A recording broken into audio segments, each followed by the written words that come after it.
പരിശുദ്ധാത്മാവിൻ്റെ നാമത്തിൽ ആമേൻ. ലേവ്യരുടെ പുസ്തകം 5-ാം അധ്യായം.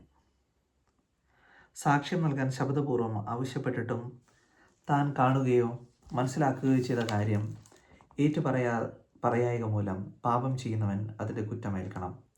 ആരെങ്കിലും അശുദ്ധമായ വസ്തുവിനെ, അശുദ്ധമായ വന്യമൃഗം, കന്നുകാലി, ഇഴജന്തു അവയിൽ ഏതിൻ്റെയെങ്കിലും ശവത്തെ സ്പർശിക്കുകയും അവൻ അതറിയാതിരിക്കുകയും ചെയ്താൽ അറിയുമ്പോൾ അവൻ അശുദ്ധനും കുറ്റക്കാരനുമായിരിക്കും. ഒരുവൻ തന്നെ അശുദ്ധനാക്കുന്ന ഏതെങ്കിലും തരത്തിലുള്ള മാനുഷിക മാലിന്യങ്ങളെ സ്പർശിക്കുകയും അതറിയാതിരിക്കുകയും ചെയ്താൽ അറിയുമ്പോൾ അവൻ കുറ്റക്കാരനായിരിക്കും. നന്മയാകട്ടെ തിന്മയാകട്ടെ, താനത് ചെയ്യണമെന്ന് ഒരുവൻ വിവേകമായി ചെയ്യുമെന്ന് ഒരുവൻ അവിവേകമായി ആണയിട്ട് പറയുകയും അക്കാര്യം വിസ്മരിക്കുകയും ചെയ്താൽ ഓർമ്മിക്കുമ്പോൾ അവൻ കുറ്റക്കാരനായിരിക്കും. ഇവയിൽ ഏതെങ്കിലും കാര്യത്തിൽ ഒരുവൻ കുറ്റക്കാരനാണെങ്കിൽ അവൻ തൻ്റെ പാപം ഏറ്റുപറയണം. അവൻ ഒരു പെൺ ചെമ്മരിയാടിനെയോ പെൺകോലാടിനെയോ കർത്താവിന് പാപപരിഹാര ബലിയായി അർപ്പിക്കണം. പുരോഹിതൻ അവന് വേണ്ടി പാപപരിഹാരം ചെയ്യുകയും വേണം. ആട്ടിൻകുട്ടിയെ നൽകാൻ കഴിയില്ലെങ്കിൽ അവൻ്റെ പാപത്തിന് പരിഹാരമായി 2 ചെങ്ങാലികളെയോ 2 പ്രാവിൻ കുഞ്ഞുങ്ങളെയോ കർത്താവിന് മുമ്പിൽ കൊണ്ടുവരണം. ഒന്ന് പാപപരിഹാര ബലിക്കും മറ്റേത് ദഹനബലിക്കും. അവയെ പുരോഹിതൻ്റെ അടുക്കൽ കൊണ്ടുവരണം. പുരോഹിതൻ ആദ്യം പാപപരിഹാര ബലിക്കുള്ളതിനെ അർപ്പിക്കണം. അതിൻ്റെ കഴുത്ത് പിരിച്ചൊടിക്കണം. തല വേർപെടുത്തരുത്. ബലിയർപ്പിച്ച പക്ഷിയുടെ കുറേ രക്തമെടുത്ത് പുരോഹിതൻ ബലിപീഠത്തിൻ്റെ പാർശ്വത്തിൽ തളിക്കണം. ശേഷിച്ച രക്തം ബലിപീഠത്തിൻ്റെ ചുവട്ടിൽ ഒഴുക്കിക്കളയണം. ഇത് പാപപരിഹാര ബലിയാണ്. രണ്ടാമത്തേതിനെ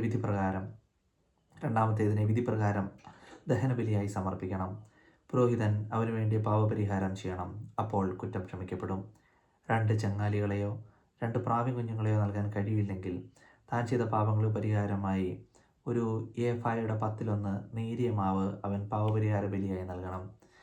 പാപപരിഹാര ബലിക്ക് വേണ്ടിയുള്ളതാകിയാൽ അതിൽ എണ്ണയൊഴിക്കുകയോ കുന്തിരിക്കമിടുകയോ അരുത്.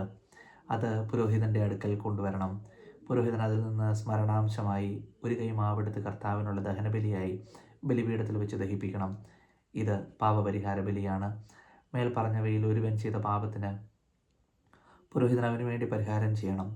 അപ്പോൾ കുറ്റം ക്ഷമിക്കപ്പെടും. ശേഷിച്ച മാവ് ദാന്യബലി എന്നതുപോലെ പുരോഹിതനുള്ളതാണ്. പ്രായശ്ചിത്ത ബലി.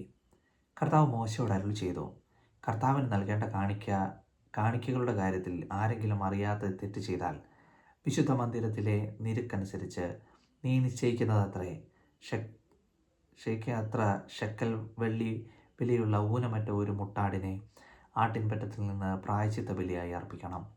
വിശുദ്ധ വസ്തുക്കൾക്ക് നഷ്ടം വരുത്തുന്നവൻ പരിഹാരത്തുകയും അതിൻ്റെ 5-1 കൂടി പുരോഹിതനെ ഏൽപ്പിക്കണം.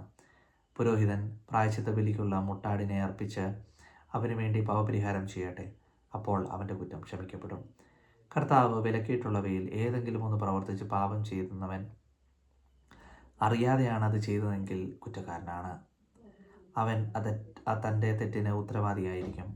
പ്രായശ്ചിത്ത ബലിയുടെ ചെലവനുസരിച്ച് നീ നിശ്ചയിക്കുന്ന വിലയ്ക്കുള്ളതും ഊനമറ്റതുമായ ഒരു മുട്ടാടിനെ അവൻ ആട്ടിൻപറ്റിൽ നിന്ന് പുരോഹിതൻ്റെ അടുക്കൽ കൊണ്ടുവരണം. അറിയാതെ ചെയ്ത പാപത്തിന് പുരോഹിതൻ അവന് വേണ്ടി പരിഹാരം ചെയ്യണം. അപ്പോൾ കുറ്റം ക്ഷമിക്കപ്പെടും. ഇത് പ്രായശ്ചിത്ത ബലിയാണ്. അവൻ കർത്താവിന് മുമ്പിൽ കുറ്റക്കാരനാണല്ലോ. 6-ാം അധ്യായം. കർത്താവ് മോശയോട് അരുളി ചെയ്തു, സൂക്ഷിക്കാൻ ഏൽപ്പിച്ചതോ ഈടുവെച്ചതോ ആയ വസ്തു തിരിച്ചു കൊടുക്കാതെയും കവർച്ച ചെയ്തും അയൽക്കാരനെ വഞ്ചിക്കുകയും പീഡിപ്പിക്കുക, കാണാതെ പോയത് കണ്ടുകിട്ടിയിട്ടും അക്കാര്യം നിഷേധിച്ച് കള്ളസത്യം ചെയ്യുക എന്നിങ്ങനെയുള്ള പാപങ്ങളിൽ ഏതെങ്കിലും ഒന്ന് പ്രവർത്തിച്ച് കർത്താവിനോട് അവിശ്വസ്തത കാണിക്കുന്നവൻ കുറ്റക്കാരനായിരിക്കും. ഒരുവൻ ഇങ്ങനെ പാപം ചെയ്ത് കുറ്റക്കാരനായാൽ അവൻ കവർച്ച കൊണ്ടോ മർദ്ദനത്തിലൂടെയോ കൈവശപ്പെടുത്തിയതും സൂക്ഷിക്കാൻ ഏൽപ്പിക്കപ്പെട്ടതും കാണാതെ പോയി കണ്ടുകിട്ടിയതും കള്ളസത്യം ചെയ്ത് നേടിയതും എല്ലാം വിലയുടെ 1/5 ഭാഗം കൂട്ടിച്ചേർത്ത് പ്രായശ്ചിത്ത ബലിയുടെ ദിവസം ഉടമസ്ഥന് തിരിച്ചു കൊടുക്കണം.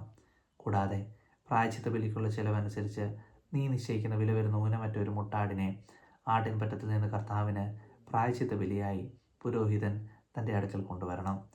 പുരോഹിതൻ കർത്താവിൻ്റെ മുൻപിൽ അവന് വേണ്ടി പാപപരിഹാരം ചെയ്യണം. അപ്പോൾ അവൻ ചെയ്ത ഏത് കുറ്റത്തിൽ നിന്നും അവന് മോചനം ലഭിക്കും. നിരന്തര ദഹനബലി. കർത്താവ് മോശയോട് അരുളി ചെയ്തു, അഹറോനോടും അവൻ്റെ പുത്രന്മാരോടും ഇപ്രകാരം കൽപ്പിക്കുക, ദഹനബലിക്കുള്ള നിയമം ഇതാണ്. ബലിവസ്തു ബലിപീഠത്തിന്മേലുള്ള അഗ്നികുണ്ഡത്തിൽ രാത്രി മുഴുവൻ പ്രഭാതം വരെ വെച്ചിരിക്കണം. ബലിപീഠത്തിലെ അഗ്നി തുടരെ കത്തിക്കൊണ്ടിരിക്കണം. പുരോഹിതൻ ചണം കൊണ്ടുള്ള വസ്ത്രവും കാൽച്ചട്ടയും ധരിച്ചിരിക്കണം.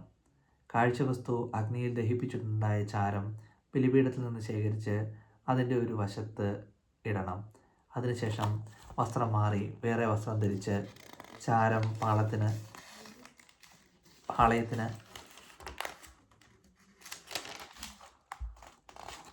വെളിയിൽ ശുചിയായ സ്ഥലത്തേക്ക് കൊണ്ടുപോകണം.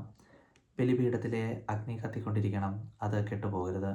ദിവസവും രാവിലെ പുരോഹിതൻ അതിൽ വിറകടുക്കുകയും അതിന്മേൽ ബലിവസ്തു ക്രമത്തിൽ നിരത്തുകയും സമാധാന ബലിക്കായുള്ള മേധസ് ദഹിപ്പിക്കുകയും വേണം.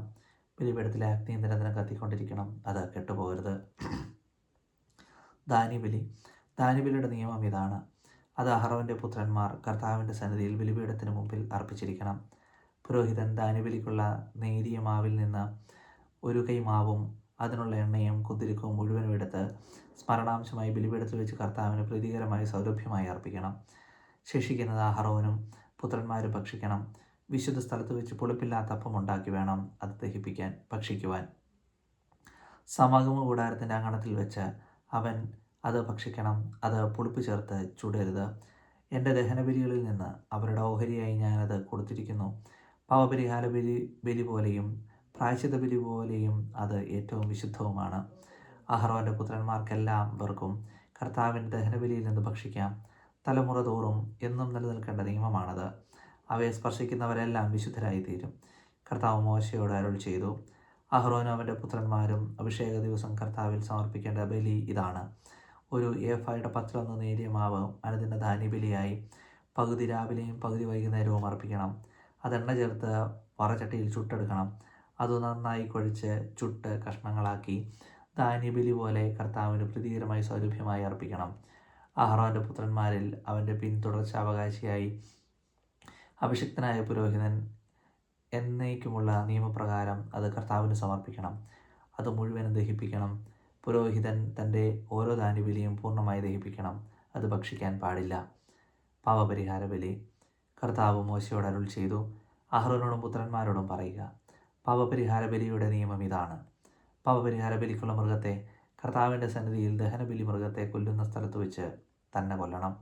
അത് അതിവിശുദ്ധമാണ്. പാപപരിഹാര ബലി അർപ്പിക്കുന്ന പുരോഹിതൻ അത് ഭക്ഷിക്കണം. സമാഗമ കൂടാരത്തിൻ്റെ അങ്കണത്തിൽ വിശുദ്ധ സ്ഥലത്ത് വെച്ച് വേണം ഭക്ഷിക്കുവാൻ. അതിൻ്റെ മാംസത്തിൽ തൊടുന്നവരെല്ലാം വിശുദ്ധരായിത്തീരും. അതിൻ്റെ രക്തം വസ്ത്രത്തിൽ തെറിച്ചു വീണാൽ ആ വസ്ത്രം വിശുദ്ധ സ്ഥലത്ത് വെച്ച് കഴുകണം. അത് പാകം ചെയ്ത മൺപാത്രം ഉടച്ചു കളയണം. ഒട്ടുപാത്രത്തിലാണ് പാകം ചെയ്യുന്നതെങ്കിൽ അത് നന്നായി തേച്ചു കഴുകണം. പുരോഹിത വംശത്തിൽപ്പെട്ട എല്ലാ പുരുഷന്മാർക്കും അത് ഭക്ഷിക്കാം. അത് അതിവിശുദ്ധമാണ്. എന്നാൽ വിശുദ്ധ സ്ഥലത്ത് വെച്ച് പാപപരിഹാര കർമ്മം നടത്താൻ ബലിമൃഗത്തിൻ്റെ രക്തം സമാഗമ കൂടാരത്തിലേക്ക് കൊണ്ടുവന്നിട്ടുണ്ടെങ്കിൽ ആ ബലിമൃഗത്തെ ഭക്ഷിക്കരുത്. അതിനെ അഗ്നിയിൽ ദഹിപ്പിക്കണം.